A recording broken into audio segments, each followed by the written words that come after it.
أعوذ بالله من الشيطان الرجيم. بسم الله الرحمن الرحيم. عما يتساءلون عن النبأ العظيم الذي هم فيه مختلفون. كلا سيعلمون ثم كلا سيعلمون.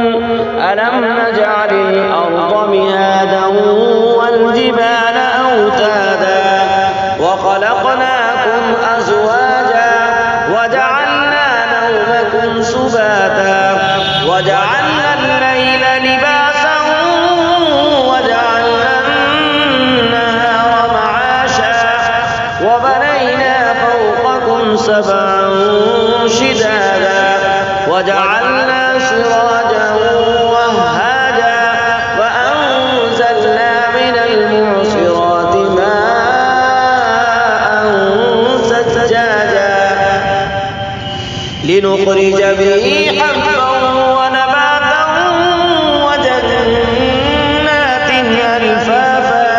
إن يوم الفصل كان ميقاتا يوم ينفخ في الصور فتأتون أفواجا وفتحت السماء فكانت أبوابا وسيرت الجبال فكانت سرابا.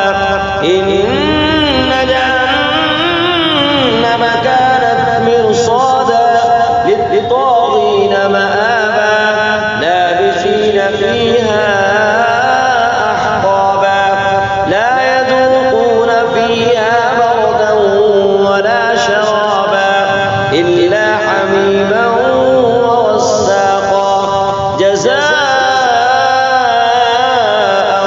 وفاقا.